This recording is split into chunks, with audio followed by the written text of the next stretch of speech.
The midnight visitor. The rain was relentless that night, pounding against Moon Jae-young's apartment windows like impatient knuckles demanding entry. Midnight had come and gone, but the storm showed no sign of mercy. She sat curled up on her couch, a half-read book resting in her lap, her mind wandering far from the words on the page. Since that visit, the one to the prison where she looked into Cha Eun-woo's eyes and left with more questions than answers, her nights had been plagued with restless thoughts.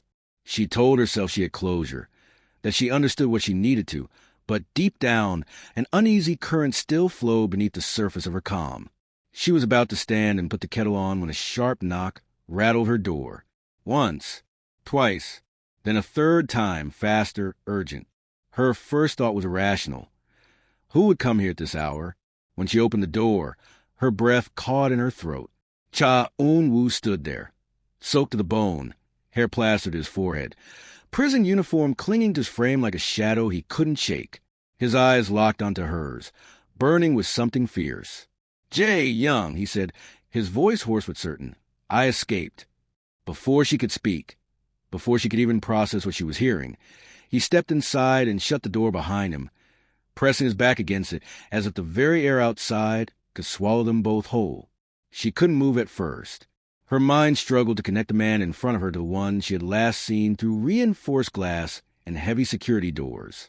This is insane, she finally managed, her voice trembling. "Do you have any idea what this means?" "You." "I didn't come here to hide," he interrupted, water dripping from his sleeves onto the floor. "I came here to protect you." It was such a bizarre, unbelievable sentence that she almost laughed. But his expression was deadly serious, and a flicker of something, fear, urgency, desperation, passed across his face. Eun-woo paced the small living room, glancing at the rain-streaked windows as though expecting someone to appear at any second. "There's something you don't know," he said. "Something I couldn't tell you back there. It wasn't safe." Jae-young crossed her arms, partly for warmth and partly to steady herself. "Safe? You're the one who was in prison. How am I the one who's not safe?" His gaze darted to her, and she saw it again, that rare break in his composure. "Because the night I was arrested," he began slowly, "it wasn't about me, it was about you." Her heart stuttered. "Me?" "There's a man," Eun-woo continued, lowering his voice. "He's been watching you for months. The charges against me, they were a cover-up to keep me away from you. And now," he paused, his jaw tightening, "now he knows I've been talking to you again. That visit we had, it put you back on his radar." Jae-young felt a shiver creep down her spine, unrelated to the chill of his damp presence. She had noticed odd things lately. Shadows lingering too long on her street, anonymous calls with nothing but silence on the other end. She'd brushed them off, telling herself she was imagining things. Eun-woo took a step closer. "I couldn't stay in there knowing he might make his move. I had to get to you first." The rain roared louder, drowning out the quiet hum of the refrigerator. In that moment, the apartment felt like an island surrounded by an angry ocean. "This is madness," she whispered, more to herself than to him. "If you're caught here—" "Then I'm caught," he said simply. "But at least I'll know I tried." They stood in silence for a long moment. Jae-young could feel the heat radiating from him despite his soaked clothes, could smell the faint trace of rain and iron. Memories of their past, before prison, before betrayal and confusion, came rushing back like the tide. "You could have called," she said finally, her voice softer now. "They'd traced the call, and I needed to see your face. I needed you to believe me." His words lodged themselves somewhere deep in her chest, against her better judgment. She found herself searching his eyes for the lies she had once convinced herself were there, but all she found was conviction. Eun-woo glanced toward the clock on her wall. "I can't stay long. They'll realize I'm gone soon." "Then why come here at all?" she asked, frustration edging her tone. "Because you need to leave tonight." Her pulse spiked. "Leave? Where?" "Somewhere safe. Somewhere he can't reach you. I know a place. And I'm supposed to just go with you? An escaped convict. If you want to stay alive, yes." The bluntness of his reply left no room for argument. He moved toward the door, then stopped, turning back to her with a look that was equal parts plea and command. I know you don't trust me, but whatever you think I did, it's not the whole story. Please, Jie Young, just come with me tonight. I'll explain everything on the way. Her mind was a battlefield of logic and instinct. Every rational thought screamed at her to call the police, to put distance between herself and the man dripping on her living room floor. But deep down, the part of her that had once known him, the part that had once loved him, couldn't ignore the sincerity in his voice. And the truth was, she had felt watched. She had felt the chill of unseen eyes. She grabbed her coat. Eun-woo's shoulders relaxed just slightly, but he didn't smile. There was no victory here, only urgency. The rain was still pouring when they stepped outside, the street glistening under the flickering glow of old street lamps. Jie Young pulled her hood up, glancing around nervously. Stay close, Eun-woo murmured. They walked quickly, cutting through narrow alleys and back streets. Every shadow seemed alive, every sound amplified. Jie Young's heart pounded in time with the rhythm of her footsteps. Where are we going? She whispered. Somewhere he won't follow, Eun-woo replied. She didn't ask who he was again. She wasn't sure she wanted the answer right now. Halfway down a deserted street, Eun-woo suddenly stopped. He held up a hand, listening. Through the rain, Jie Young heard it too, a faint crunch of footsteps behind them. Eun-woo turned, eyes narrowing into the darkness. We're not alone. A tall figure emerged from the shadows, his face obscured by a hood. You shouldn't have come out, Eun-woo, the man said, his voice low and smooth. And you shouldn't have brought her. Jie Young's breath hitched. She felt Eun-woo's hand tighten around hers. Run, he whispered. They bolted down the alley, the man's footsteps pounding after them. The rain made the pavement slick, but Eun-woo's grip never loosened. They darted around corners, through narrow gaps between buildings, until finally they reached a rusted metal door. Eun-woo shoved it open, pulling her inside. The space was dark, smelling faintly of oil and old wood. He slammed the door shut and leaned against it, listening. The footsteps faded. For now, the confession. Jie Young's breaths came in sharp bursts. Who was that? She demanded. Eun-woo's eyes met hers in the dim light. The man who framed me. The man who's been watching you. Her stomach twisted. Why? Why me? Because of something I have, Eun-woo said, his voice heavy. Something worth killing for. And he thinks you know where it is. I don't, she protested.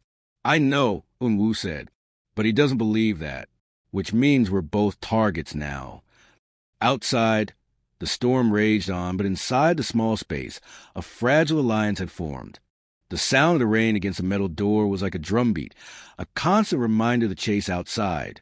Jie Young's pulse had not slowed. Her heart was still racing from the run through the slick streets. Eun-woo's chest rose and fell quickly, his damp hair clinging to his face. He hadn't let go of her hand, and she wasn't sure if that was to protect her or to stop himself from shaking. You're hurt, she said suddenly, spotting a dark streak along the sleeve of his prison uniform. It's nothing, he replied too quickly, but when she reached for his arm, he flinched. Eun-woo. His eyes softened briefly, but the urgency in his voice returned almost immediately. We can't stay here long. He'll find us. A shelter in the dark. They were in what looked like an abandoned workshop. The walls were lined with shelves cluttered with rusted tools, coils of rope, and boxes that smelled faintly of mildew. A single hanging bulb swayed gently, its dim light casting shifting shadows across the cracked floor. Eun-woo moved toward one of the shelves, pulling down an old blanket and tossing it to her. You're freezing. And you're dripping on my shoes, she replied automatically, trying to disguise her own trembling.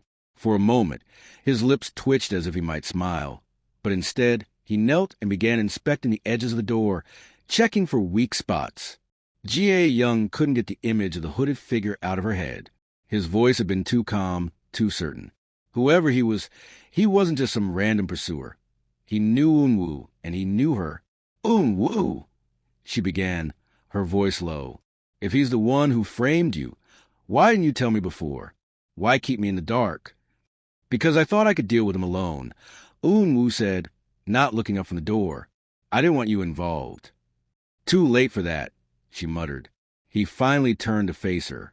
I know, and that's why I can't leave you alone now. The air between them thickened. It wasn't just the danger pressing in from outside. It was everything left unsaid over the past months. You disappeared from my life without a word, Jae-young said quietly, her voice trembling more from emotion than cold. Then I see you behind glass, wearing a prison uniform, accused of things I couldn't even comprehend. Do you have any idea what that did to me? Eun-woo's jaw tightened. Do you have any idea what it did to me to know that the only way to keep you safe was to let you believe I betrayed you? She froze. What are you saying? I took the fall, because if they thought I had what they wanted, they'd leave you alone. But it didn't work. Now he wants both of us. Before she could respond, a sudden noise, like a metal clattering, echoed from somewhere outside the workshop. Both of them stilled, straining to hear. Stay here, Eun-woo said firmly. Like hell, she whispered back, moving closer. He gave her a look that was half frustration, half reluctant admiration, then pulled a rusted wrench from one of the shelves and moved toward the sound. Jae-young followed him quietly, her steps light against the creaking floorboards. Through a crack in the wall, they saw movement. A shadow slipped past the far corner of the building, slow and deliberate. Eun-woo's grip on the wrench tightened. He's close. How do you know it's him? She whispered. Because he moves like a hunter. They held their breath as the shadow lingered, then disappeared into the rain again. After a tense minute, Eun-woo stepped back. We need to move before he circles back. But where? Every street's open ground in this weather. Not if you know the underground paths, he said, glancing at her with a faint spark in his eyes. Come on. The entrance to the path was hidden beneath a rotting wooden hatch behind the workshop. Eun-woo pulled it open, revealing a narrow stairway leading into darkness. After you, he said. Jae-young hesitated. That's not creepy at all. It's safer than being out there with him. Reluctantly, she descended, the sound of dripping water echoing in the space below. The stairway opened into a tunnel barely wide enough for two people to walk side by side. The air was damp and cold, but it was a different kind of cold than the rain above. It felt older, heavier, like it carried secrets. They had walked for several minutes when a faint light appeared ahead, but before they reached it, a figure stepped into their path. It was him, the hooded man. You should have stayed in your cage, Eun-woo, he said, his voice carrying easily in the narrow tunnel. Eun-woo moved in front of Jae-young. And you should have stayed in whatever hole you crawled out of. The man chuckled. I just want what you took. Give it to me, and maybe she walks away unharmed. I don't have it, Eun-woo said flatly. Then I'll take her instead. Before the man could move, Eun-woo lunged, shoving him hard into the wall. The wrench clattered to ground, and Jae-young instinctively kicked it toward Eun-woo, who scooped it up in one swift motion. The struggle was brief but fierce, the tunnel walls amplifying every grunt, every impact. Finally, the hooded man stumbled back, clutching aside. This isn't over, he hissed before retreating into the darkness behind them. Jae-young's knees felt weak, but she steadied herself against the wall. What does he want? Eun-woo's expression was grim, something that could destroy him. And unfortunately, it might destroy us too. By the time they reached the end of the tunnel, the rain had eased. Dawn was breaking, pale light spilling over the city. They emerged into a quiet street, steam rising from the wet pavement. For a moment, it felt like they were the only two people in the world. Eun-woo turned to her. We can't go back. Not to your place, not to anywhere familiar. From now on, we keep moving. Jae-young met his gaze. You're asking me to run with you. I'm asking you to survive with me. And though she knew the road ahead was